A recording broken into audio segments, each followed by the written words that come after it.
Hello everyone. In today's video lesson, we learn about process management. Process management is one of the important topic in operating system, as it is one of the functionality of operating system. So here we need to learn what is a process. So what is the process? A process is a program under execution. So we know a program. A program is nothing but a set of instructions which are written in high-level language, which can be C, C++, or Java language. So a program which is written in a high-level language needs to be converted into machine language, because every computing device can understand only machine instructions. So a program, after converted into an executable code, needs to be loaded into memory. And after that, it requires some resources for execution. So a mediator is required to perform all these activities. That means to support all these activities, to connect with the resources. So that is nothing but the software called operating system. So after conversion, it is becoming ready for execution. A program is becoming ready for execution. So that is nothing but a process.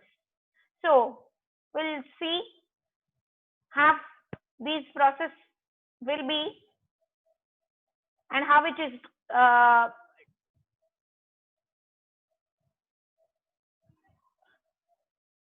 working in an operating system. So process management. So inside the process management, a process is a program in an execution. That means a process is a program under execution. After converting, it will become ready for an execution.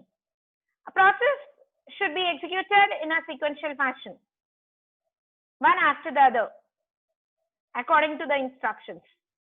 So a process memory includes text memory, stack, data section, and heap, like this. It will constitute stack, heap, data, and text. So text section, the below section, is made up of compiled program code. Compiled code, that is what we have discussed. The program which is written in high-level language will be converted into compiled. That means executable code. Read in from non-volatile storage when the program is launched. Okay, so it's nothing but a compiled program. Next is the data section. It is made up of global and static variables. For the execution, it requires a global and static variables allocated and initialized prior to executing the main. They are initialized. That means the values are initialized before executing the main. Next is the heap section. It is used for dynamic memory allocation, allocating the memory, and it is managed via calls to new, delete, malloc, and free functions. These are different types of functions available in different languages. Malloc is available in C, whereas the delete is available in C++. New and delete are available in C++. Free is used in Java language. So using all these things, we do dynamic memory allocation, because we require a memory for execution. Next is a stack. Stack is used for local variables. Hope you know the difference between local variables and global variables. Local variables which are declared inside the main and they are available, their scope will be only within the main, and the global variables are declared outside the main and they are available for all the functions available in the program. So space on the stack is reserved for local variables when they are declared. This is declared only within the main. So these are all required for the process execution. So we imagine if you take an example of addition of two numbers. So we know only the declaration of two variables and we'll do the execution. inside that we require different types of resources are required. That means memory, processor, everything must be required, and it needs lots of work needs to be done inside for execution of this.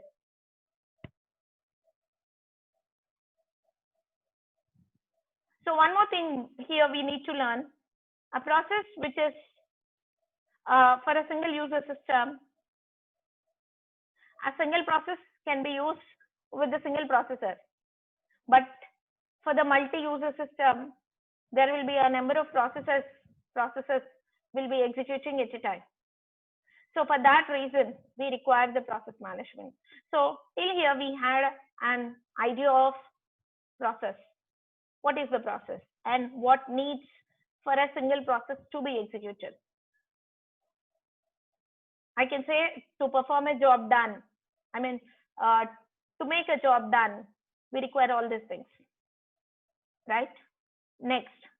So here we need to see another difference. A program is called a passive entity, whereas a process is called an active entity. Because a program is just a set of instructions which are written in a file. It can be in any of the higher level language. So a program is a passive entity such as a file containing a list of instructions stored in a disk. In any storage device, whatever we write a program, we store it in any of the disk. Next, a process is an active entity because it needs to load the memory. It needs dynamic memory allocation. It needs to get the devices required. That means the resources required. So it has to work all the time so that the program gets executed. So it is an active entity because it is under execution. It has to work so that our program gets executed. So a process is an active entity with a program counter. It has a program counter which specifies the next instruction to execute. After this, which instruction needs to be executed, and a set of associated resources. Clear? So a program becomes a process when as executable file is loaded into memory. So finally, we can say that a program becomes a process. A program is nothing but the instructions which we write for any task to be performed. It will become an executable file. It will become a process when an executable file is loaded into memory. So hope you have an idea now, a program and a process. A program is nothing but the instructions what we write. And a process is an executable file. That means the converted file which is loaded into memory. So then it is ready. It is ready for execution. So then it starts its work. So as it starts its work, so next, so it will change from one state to another state. Process is an active entity, so it has to work. It has to work. So what it has to work? It has to do the work all the time so that it will execute the program. So the process will change from one state to another state. So there are different states available for the process. So we'll see that. As a process executes, it changes its state. It is working. So it changes from one state to another state. What are the states available? New state. The process is being created. When the process is being created, we say the process is in new state. That means it is in a new state. Next, running. Instructions are being executed. So here the process is under execution. The instructions are being executed. So that means it is executing. Next, waiting. The process is waiting for some event to occur. The event can be anything. It can be waiting for an IO device. It can be waiting for any other signal to receive. As we have seen the system calls. In the previous video lesson, we have seen the system calls. there I've told you, when you have given the wait signal, wait system call, so the parent process will stop executing and the control will be given to the child process. Until the child process finishes its execution, the parent process does not resume the execution. So with with some reason, the process may wait. So the process will be in the waiting state. Simple example we can say here, if any other process is doing the printing, this process, my process needs to be waited. So I will say the process is under wait condition, wait state. Next, ready. The process is waiting to be assigned a process.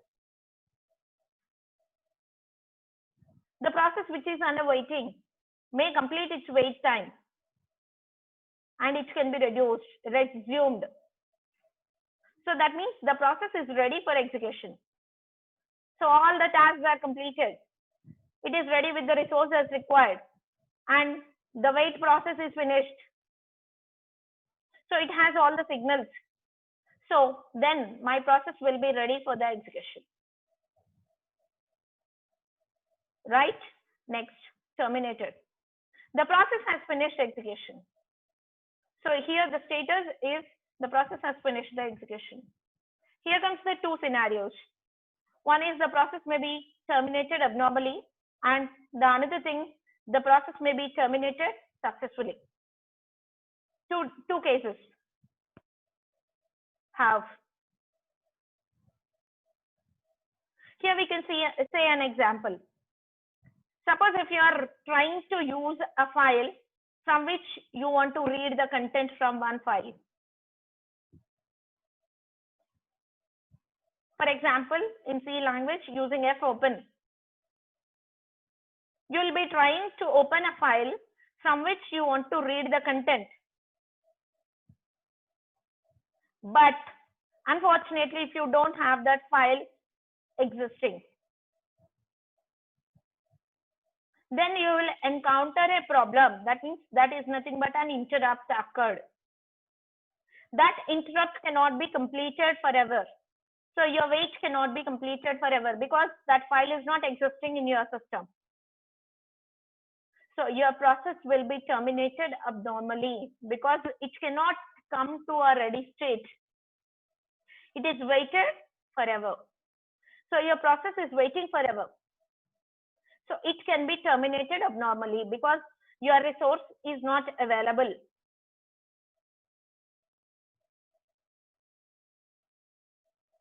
The other case, your process will be terminated successfully. After getting all the details, that means all the resources are available. So loaded all the global variables, local variables, and the memory allocation. Everything is done perfectly. That is what we have seen. The stack, heap, data section, and text section. Everything is ready. Resources are ready. So the process will be executed perfectly, and your process will be terminated successfully. So these are the 5 states your process can be. So let's see next.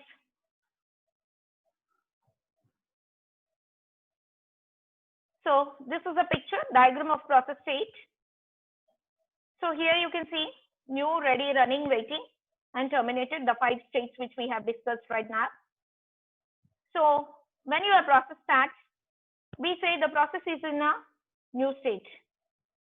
So admitted, that means it is started. So it goes to the ready state. So it is ready. It has all the resources and all the files required. So it is ready. So with ready. So you can see here after new, admitted, it is in the ready state. So after ready, with the help of scheduler dispatch we are going to learn in the next section. Scheduler, which process needs to be executed.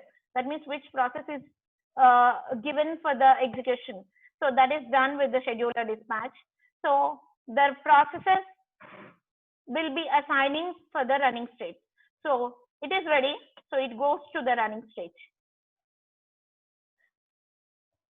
After coming into the running state with any kind of interrupt means I have told you, if there is a file, if you require, if you are required to open any file which is not available in your system, so that is called an interrupt.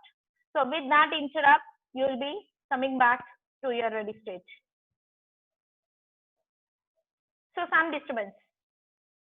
So after that, from running state, if you are waiting for any event to be occurred, or for any IO device, input output device, so your running state, your process will be moved from running to waiting state.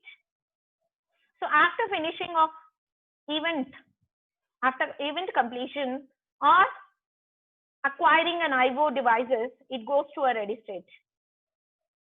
So with all the resources available, your process will be moving from ready state to running state. So after finishing this, from running state, it will execute all the instructions required, then it will go to the terminated state. Right? Next. So we have the next concept required to be learned in process management is process control block, which keeps track of your process. We need to manage, we need to work on with the processes. So somebody has to be monitor what it has to do. So it requires to store the information associated with each process. Each process, what it has to store. So we are talking that we are having different types of processes working in our system.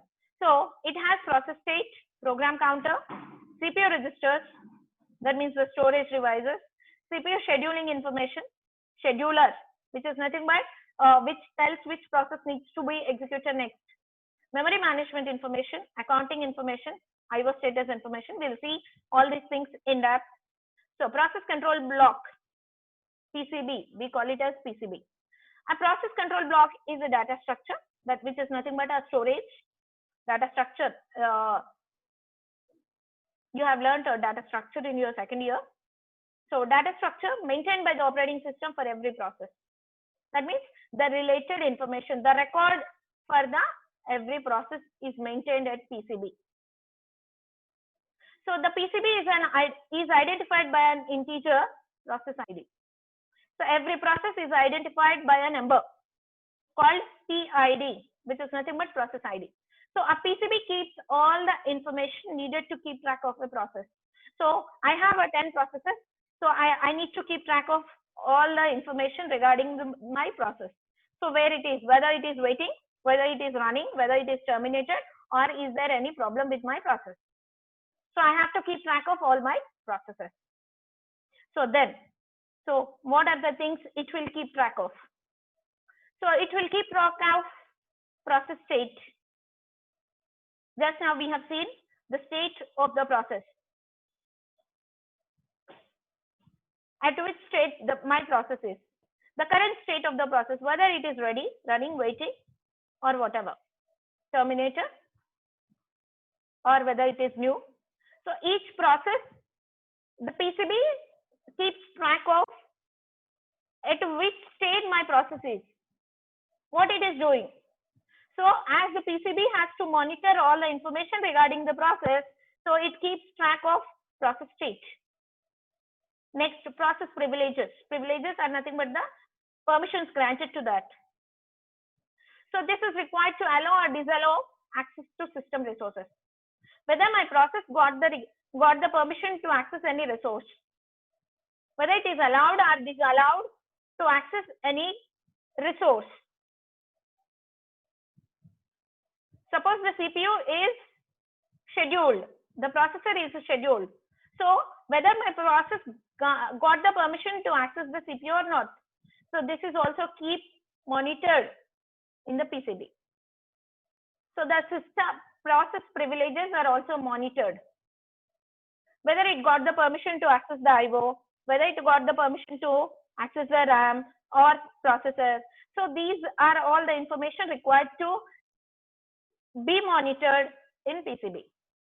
Next, process ID. It is a unique identification number, process ID, PID, for each of the process in the operating system. In each operating system, each process will have a unique ID so that it will be identified uniquely, right? Next is a pointer. It's a pointer to the parent process, as we'll be having a child process generated from the existing process. So it points to the, so the pointer tells the address of the parent process. So this process is a child of some other process. So a pointer tells the address of the parent process. Whose child is this? Right. Next, a program counter. It is a counter. It is a pointer. Program counter is a pointer to the address of the next instruction to be executed for the process. Each process may have different instructions again. So it keeps track of, it keeps count of next process to be, which is the next instruction to be executed. Next is the CPU registers. Various CPU registers where process needs to be stored for execution for running state.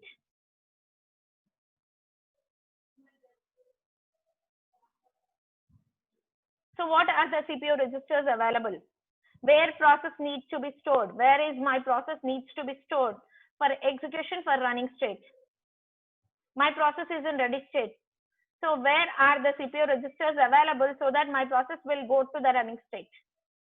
So this is required to keep track of the memory assignment.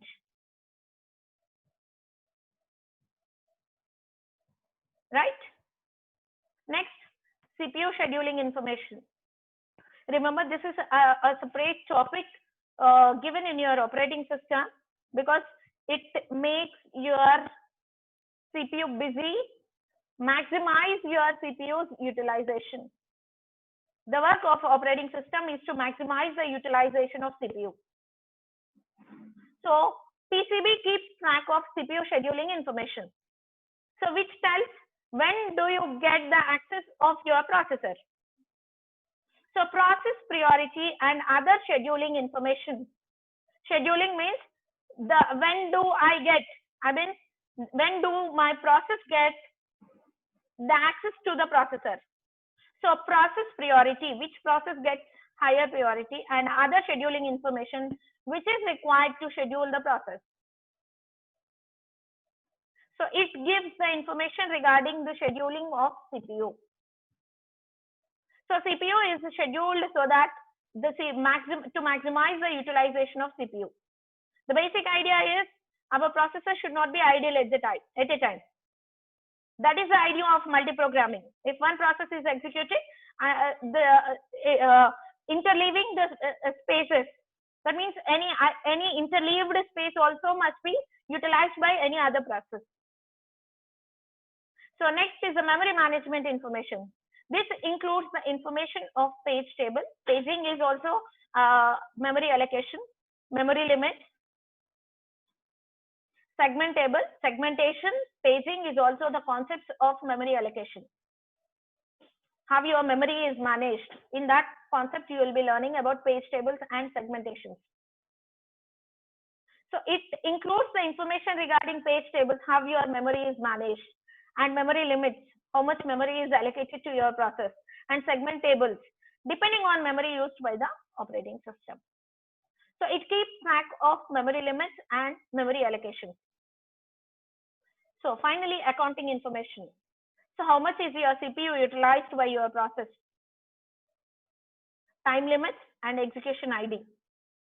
This is all maintained in account information. IO status information. This includes a list of IO devices allocated to the process. So it keeps track of IO devices, whether it is busy or sometimes one process will be busy with executing with any of the resource and it is not releasing it to other process. So the PCB keeps track of IO devices allocated to the processes. So these are the informations carried on in the PCB. The other name of PCB is TCB also, task control block. In some textbooks, it is given as task control block. So it keeps track of tasks, what our process is doing. So the PCB is maintained for a process throughout its lifetime and is deleted once the process terminates. Because whenever the process comes, so it has to be maintained for everything, what it is doing. So the PCB is maintained for a process when its lifetime starts and it is deleted once it is terminated. Right? This is very important question. PCB is very important question. It's a repeated question for all your university examinations. Next, you can see here process P0, process P1, what your operating system will do. When process P0 starts executing, right? Whenever an interrupt or system call comes, so save state into, so after execution, save state into PCB0. So first PCB, this is for process 0, right? P0. So after that, so till that time, process P1 is idle. Reload state from process B1, PCB1, execute. So till that time, P0 is idle. So P1 is, it starts executing. So after that, save state to PCB1. So whenever any interrupt occurred for P1, that means process 1, it saves the state. That means it is waiting state. So it is saved in PCB1. Then it is waiting. So it is also idle. P1 is idle and P0 is idle. Reload state from PCB0. So this PCB0 is for P0, PCB1 for P1. So like this, the PCB is maintaining the state of process 0 as well as process 1. So it keeps track where it has stopped. It saved the state into PCB0, reload from PCB1, wherever it has reload the state from PCB1, and it saves the state whenever the interrupt has occurred. So after this interrupt has occurred, after this execution till this point, whenever the interrupt has occurred, it saves the state into PCB1 and it is idle. Both the processes are idle. P0 is idle, P1 is also idle. Then after that time, after it P0 got all the resources, it reloads the state from PCB0 and starts executing. So this is the way how the PCB, process control block, stores the information into it. Next, and the last concept of our video lesson is process scheduling. The word we have heard in PCB, CPU scheduling information. And our processes change state from ready to running using scheduler dispatch. So scheduler dispatches your process from ready to running. So that means your process got the processor for execution. So that means the processor is busy with all the processes. We are in the society. That means we are at the level of computing where we are working multiple processes running at a time. So we need to allocate our processor, which is nothing but the CPU, for different processes. So how we have to allocate our CPU to different processes? So that is the issue. So that is, we are calling it as scheduling our CPU. Our CPU must be scheduled so that it can be allocated to the different processes. Simply we can see the previous example which I have shown you to the PCBs. Here you can see. So from here it has stopped execution. Here it has stopped execution, and till this time it is idle. It is idle till the process 1 starts. So our CPU must be scheduled so that this time will be utilized by any other process. Here in this scenario, we are seeing only the two cases, that is P0 and P1. But by this idle time, by using the CPU scheduler, we can utilize this idle time by any other process, so that our processor's utilization will be improved and our machine will be work efficiently. So for that reason, we need scheduling, process scheduling. Which process needs to be executed next? So the process scheduling is the activity of the process manager that handles the removal of the running process from the CPU and the selection of another process on the basis of a particular strategy. Here we will get a doubt. Why we need to remove a process which is under execution, and why we need to select another process and get it into the CPU. What is the need? There is a need. Because if any of the process is waiting for a resource which is already busy with any other process, so the process is sitting idle until it does not get the resource from other process. So it is making the CPU idle. So the process manager has to see whether this process is finished or waiting for some other thing. So if this process is waiting for some other thing, take out this process and select any other process which is having a higher priority, or using some particular strategy. We have different strategies which we are going to learn in the next lesson. So with another strategy, he will get the another process into CPU. So this is nothing but the scheduling. Removing a process which is under execution and getting another process for execution. So this is done by process manager. So this is called scheduling. What is the motive of all these things? He wants to utilize the CPU's efficiency. He wants to make our CPU busy all the time.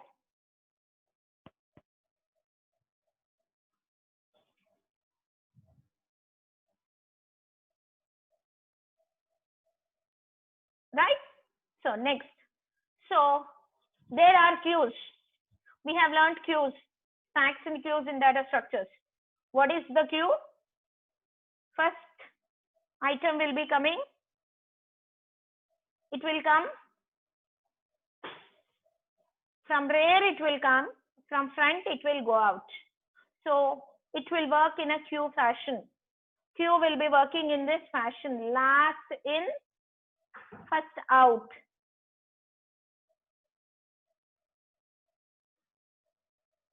Sorry, first in, first out fashion. Whoever comes first, from rear it will come and he will stand here. The next person, next person, next person. So who has come first, he will come out.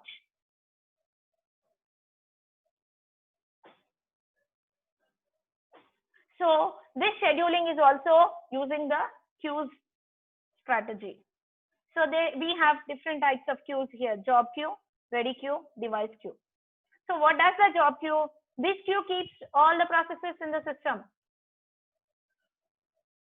Job queue, because it is ready for execution, so it keeps all the processes ready for the system. Whereas ready queue, this queue keeps a set of all processes residing in main memory, ready and waiting to execute. So it is making some strategy.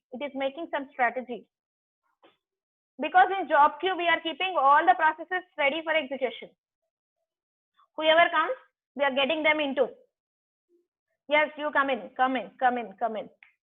But whereas the ready queue is using some strategy and asking whether you are in main memory, ready, and waiting to execute. A new process is always put in this queue, which is ready. Device queues, the processes which are blocked due to unavailability of an IO device constitute this queue. So that means the processes which are blocked. Why it is blocked? Because it is waiting for some IO devices. Unavailability of an IO device constitutes this queue. So scheduling uses these kinds of queues. So job queue, from job queue, you can see here, from job queue, each process goes to ready queue and it gets the access to the CPU, comes out. If there is any interrupt, if there is any request pending, that means if there is any problem, so from processor CPU to ready queue, it goes to the ready queue. Otherwise, the other way, waiting queue, from CPU, IO waiting queue. After getting an IO, it goes to ready queue. So all the things which are ready with memory and which are ready with the resources, everything which is ready for an execution will be in the ready queue. Whereas this is nothing but the device queue. This device queue, this part is the device queue, IO waiting queue. So this device queue gets all the processes which are waiting for some resources. It can be IO or any other resource. So after finishing it, that means after getting an IO or any other resource, it goes back to the ready queue. Then it will be allocated to CPU and it completes its execution. Right? Next, schedulers. There are three types of schedulers: long-term scheduler, short-term scheduler, medium-term scheduler. So long-term scheduler, also called as job scheduler, it selects which processes should be brought into the ready queue. We have seen the ready queue means it should be ready for everything. So it selects the processes which are ready, which processes should be brought into the ready queue. So it is a job scheduler. The name indicates it is a job scheduler. That means it gets the processes into the ready queue which are ready. Short-term scheduler. It is called CPU scheduler. It selects the processes should be executed next and allocates CPU. That means it takes it from ready queue to. So here you can see long-term scheduler gets all the jobs into ready queue, should be brought into the ready queue. Whereas the short-term scheduler gets all the processes from ready queue to the CPU. Next, medium-term scheduler. This scheduler removes the processes from memory and from active contention for the CPU, and that reduces the degree of multiprogramming. This is like our device queue. So it reduces the work, medium-term scheduler. It reduces the work which are not ready. So it will schedule the processes which are not ready. So it removes the processes from memory because you are waiting for some resource. So why are you waiting in the memory? You please wait outside so that other process will be working in the memory. So this scheduler removes the processes from memory and thus reduces the degree of multiprogramming. So we call swapping. Medium-term scheduler is also called as swapping. So it swaps the processes which from memory to outside. So here I have mentioned the differences between LTS, STS and medium-term scheduler. It is a job scheduler, first thing. It is a CPU scheduler. It is a process swapping scheduler. Processes will be swapped from the memory. So speed is lesser than short-term scheduler because it is having a less speed because all the jobs are coming into the ready queue. Speed is fastest among other two. because it gives only the processes which are ready. It schedules the processes which are ready for execution. So it is making the processes from ready queue to CPU.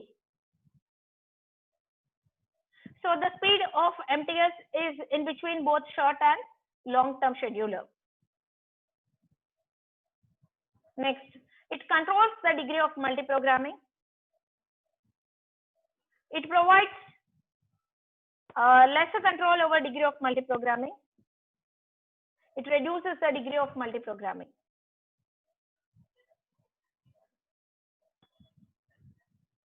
Multiprogramming is not possible because we are cutting short the processes. So it is controlling. Multiprogramming is possible. It is controlling the multiprogramming because both the processes are coming into ready queue. So here it is having a lesser control. Whereas here it reduces the degree of multiprogramming. It is not possible because we are swapping out the many processes which are ready for execution. That means which are waiting for some other resources. So it is almost absent or minimal in time sharing system. Time sharing system. Time sharing means according to the time slot, we use the CPU's time. So almost absent. There is no time sharing system here. We are sending all the processes to ready queue. It is also minimal in time sharing system because we are not sharing the processor to other processes. So minimal. It is a part of time sharing system. It is somewhat providing a time sharing system. And finally, it selects processes from pool and loads them into memory for execution. From the pool of processes, it selects the processes and goes to the ready process. It selects those processes which are ready to execute. Short-term scheduler, which are ready with all the sources. That means in all the way, it should be ready. Finally, it can reintroduce the process into memory and execution can be continued.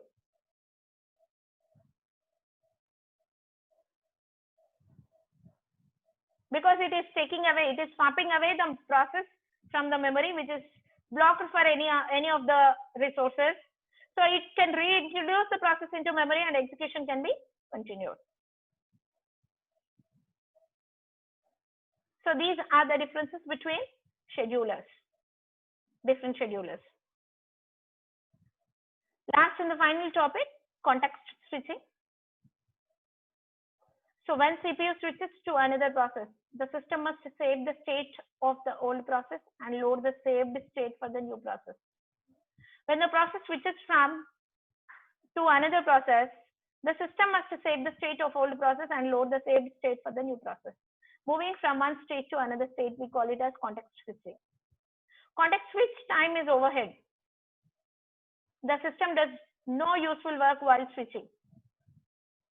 Moving from one state to another state, the system is not working anything.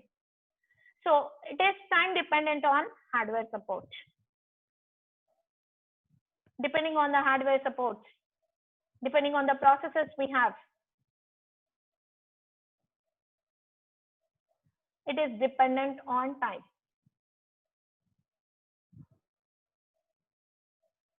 Right? So